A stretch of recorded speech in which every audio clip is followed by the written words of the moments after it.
in the house, so Pauline. Do you know the man called Ole Kaelo and his dilemma?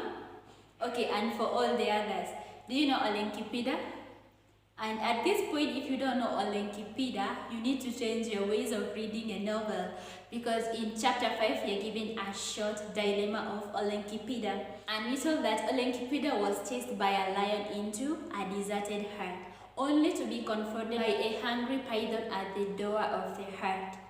So, if you are Ole Kaelo, what could you have done? Just let me know in the comments. Today we're in chapter 5 and we're still doing characterization. And this is after the homecoming ceremony. And we are told that the two girls were angry. They had a feeling of anger, hopelessness, and helplessness because of the Nasilan culture, which wanted them to be circumcised. So I'm going to start with the first character, and that is Taiya. She is dependable, and this is because Christian depended on Taiya to talk to their father about joining the Egerton University. That is on page 54, the last paragraph. It was true that she had promised to approach their father about their possibility of attending university, but it was equally true that an appropriate time had not availed itself. So she was to talk to their father about joining the Egerton University, and Resian depended on her to do that. She is emotional, and we are told that the mention of Joseph Palmuan evoked delightful feeling. That is on page 56, the third paragraph. The mere mention of Joseph Palmuan's name evoked delightful feelings that warmly excited her heart. And when you read the upper paragraph, she was weeping when she think about the possibility of not being with Joseph Palmuan because the culture did not allow them to be together. They belonged to the same clan and sub-clan. And the next, she is hardworking. And after the homecoming ceremony, Taiya was busy ferrying breakfast to the table, but Resian was busy reading a book. That is on page 64. Page 64, the second paragraph. When they finally got up and went to the living room, Milano and her husband found a clean, tidy, and well-arranged room, far from its appearance the night before. Heavy velvet curtain fluttered lazily in the lazy, fresh air of the morning. Taiya was busy ferrying breakfast from the kitchen to the table, while Resian, fragile and pretty in her velvet lace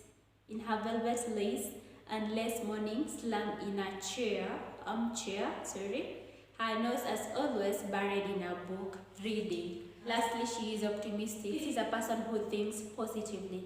Resian hopes that when Taiya asks their father about the joining of the Egerton University, she hopes that not say that he had spent all the money on his business premises. Taiya's thinking was positive. What did she say? Let us see on page 65. The second last paragraph, we can see Resian was pessimistic. And the last paragraph, Taiya says, "Surely, Resian, can't you see?" Taiya whispered back, exasperated. "It is important that the shop displays a certain measure of opulence. The customers that Papai wants to attract will not want to shop in a place that resembles a junkyard.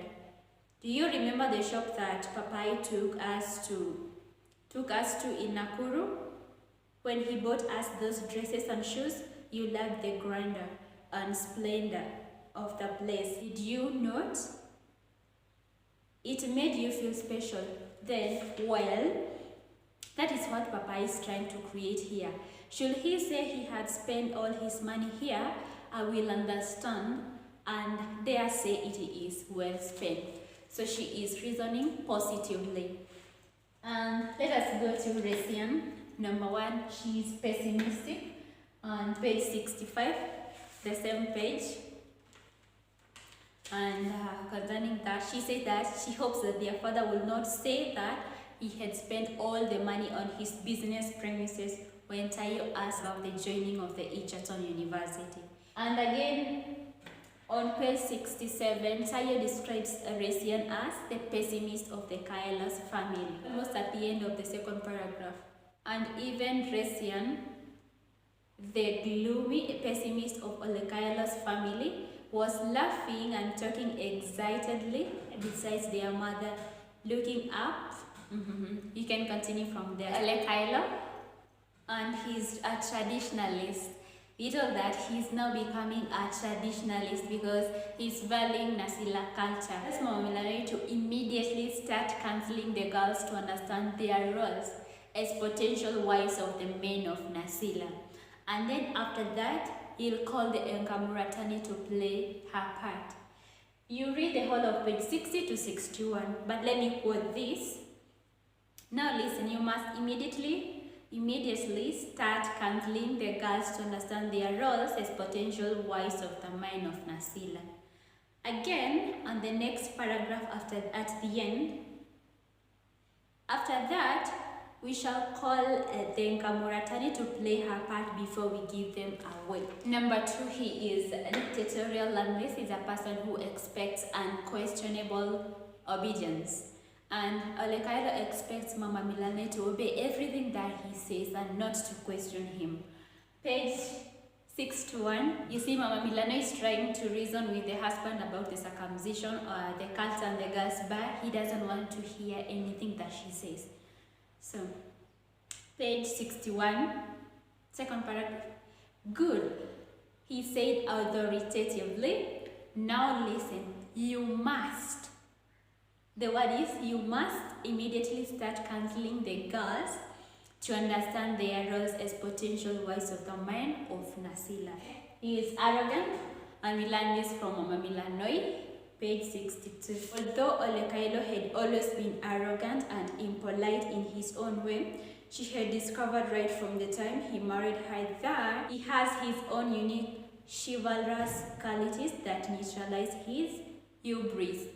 So he is arrogant, at the same time he is impolite according to Mama Milanoi. And lastly, he is short-tempered. From the word God, from the beginning of this novel, he has always been short-tempered, loses his temper or gets angry very quickly or very easily. And that is on page 64. The middle, will you sit upright like a respectable girl? Her father cut in sharply. Look at the way you slouch and slam in the chair like a good-for-nothing loot. I'll not be surprised if you soon become a hunchback.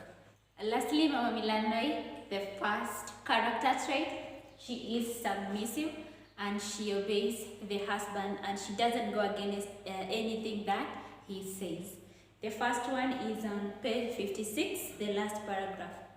But for the other request about coaching, her mother had categorically refused to be drawn into it, saying that it was Taiya's father territory. Page 61 again.